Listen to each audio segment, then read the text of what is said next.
Stepmom tried to steal my college fund that my dad offered and then got me kicked out after accusing me of. I, 18M, am in a difficult situation with my stepmom Megan, 40F, regarding my college fund, and I'm starting to question everything. This is a long and complicated situation, so bear with me. My parents divorced when I was 10. It was a messy split that left me feeling lost and alone for a long time. My dad, 45M, remarried Megan when I was 14, and she brought two kids from her previous marriage into our family, Jack, 16M, and Emma, 13F.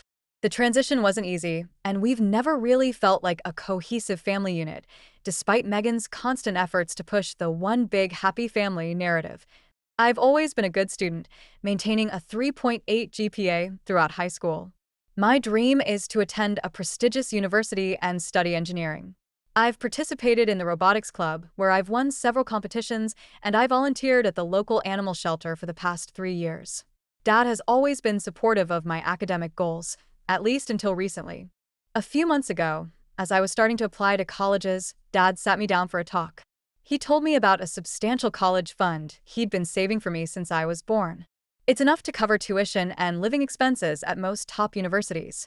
I was thrilled, feeling like my hard work was paying off and my dreams were within reach. We spent hours that night talking about different universities, discussing programs, and planning campus visits. It was one of the best conversations I'd had with Dad in years. The problem started when Megan found out about the college fund. At first, it was subtle. She cornered me in the kitchen one morning when Dad had already left for work. Her tone seemed casual, but there was an edge to her words. She said things like, when I was your age, I worked my way through college, took out loans, and worked part-time jobs. It really taught me the value of money. I tried to brush it off, telling her that I was planning to get a part-time job too, to cover extra expenses. But Megan said, "But you don't really need to, do you? Not with all that money just being handed to you." From that point on, Megan's comments became more frequent and pointed. She started bringing up stories of self-made individuals at dinner, always with a pointed look in my direction. She'd talk about her friend's son, who's working 3 jobs to pay for his engineering degree, or her cousin, who paid off her student loans in record time and is now a successful entrepreneur. These stories became a regular feature at our dinner table, always accompanied by comments about responsibility and the value of hard work. Dad would nod along, seemingly oblivious to the implication that I was somehow less responsible or hardworking for accepting his help. The worst part is Megan started to manipulate Dad. I've overheard her talking to him about how giving me the money might stunt my growth or make me dependent. She keeps pushing the idea that I should work my way through college or take out loans like everyone else. One evening, I overheard them talking in their bedroom. Megan was saying, "I'm just worried about him, honey. Giving him all that money. Don't you think it might make him lazy? Maybe we should consider reducing the fund or only paying for tuition, but not living expenses." To my horror, Dad said something about how he'd always planned to help me with college, but also acknowledged that Megan might have a point about the value of working for things. Since then, Dad started to waver. He's been making comments about maybe reducing the fund or only paying for tuition but not living expenses. It's like he's forgotten all our previous conversations about my future and all his promises of support. Last week, things came to a head when I overheard Megan talking to Jack in the kitchen. I was heading to my room when I heard Megan say, "Don't worry about college, honey. I'm working on getting some of your stepbrother's college fund redirected to your future. It's not fair that he gets such a large sum when you and Emma won't." I couldn't believe what I was hearing. Not only was Megan trying to take away my college fund, but she was actively working to give it to her own kids. The injustice of it made me see red. Without thinking, I stormed into the kitchen and confronted her. Megan's eyes widened in surprise. "Were you eavesdropping?" she asked. I was too angry to care about her accusation. "What do you mean you're working on my college fund? That's money Dad's been saving for me since I was born." Megan's expression hardened. "I'm simply trying to ensure that all the children in this family are treated fairly," she said. "It's not right for you to get such a large sum when Jack and Emma won't have the same opportunity." "But it's not your money to redistribute," I argued. "Dad saved that for me long before you were even in the picture." Megan got angry and said, "Watch your tone, young man. You're being incredibly selfish right now. Have you even considered your step-siblings' futures?" I felt like I was going crazy. Selfish? For wanting to use the money my dad saved for my education? How does that make me selfish? Megan crossed her arms. A truly responsible adult would understand the importance of fairness in a family. Maybe you should consider community college if you're so worried about money. It would certainly be a more modest, appropriate choice. I was speechless. The audacity of her suggestion left me fuming.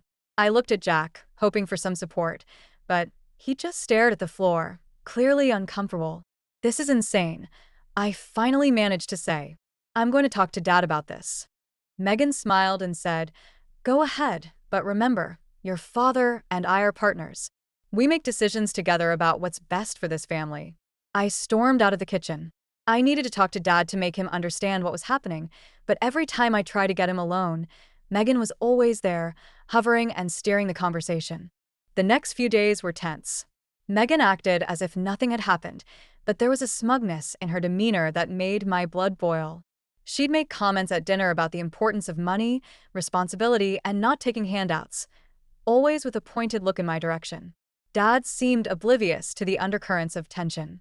He'd nod along to Megan's comments, occasionally adding his own anecdotes about the value of hard work. It was like he'd forgotten all our previous conversations about my future and the promises he'd made to support me. I felt increasingly isolated.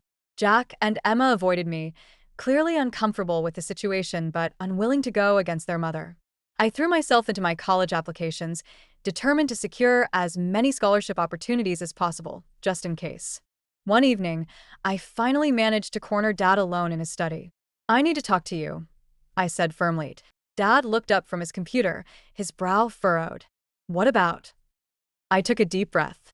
Megan's been saying some things about redistributing the money, about me maybe not using it at all. I thought we had a plan. Dad's expression was hard to read.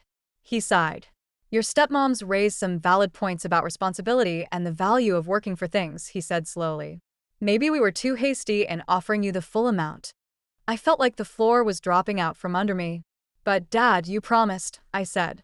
I've worked so hard, maintained my grades, done everything you asked of me. Dad looked uncomfortable. I know, son, and we're proud of you. But Megan thinks. Since when does Megan get to decide my future? I interrupted, anger finally breaking through. She's not my mom. She wasn't there all those years you were saving for my education. Dad's expression hardened. Megan is my wife and a part of this family. Her opinion matters. More than your promise to me? I asked. Before Dad could answer, the study door opened and Megan walked in. Is everything okay? She asked sweetly. Dad said, Everything's fine. We were just discussing college options. Megan smiled. Wonderful. I was thinking we could all sit down this weekend and look at some more affordable schools, maybe some with good work-study programs. I looked at Dad, silently pleading with him to stand up for me, but he just nodded. I left the study feeling defeated and betrayed. It was clear that Megan had won. My dreams of attending a top university were slipping away. A few days later, I received my acceptance letter to my dream school, a top-tier engineering program I'd been working towards for years. In my excitement, I forgot about all the tension at home and rushed downstairs to share the news with Dad. Megan was in the kitchen when I found him, but I didn't care. Dad, I said, practically bouncing with excitement. I got in. Dad's initial reaction was one of happiness. For a moment, it felt like old times as he hugged me and started asking questions about the program. But then Megan cleared her throat, and the mood in the room instantly changed. That's great news, Megan said with a tight smile. But have you thought about how you're going to pay for it? A prestigious school like that must cost a fortune. Her words cut through my excitement like a knife.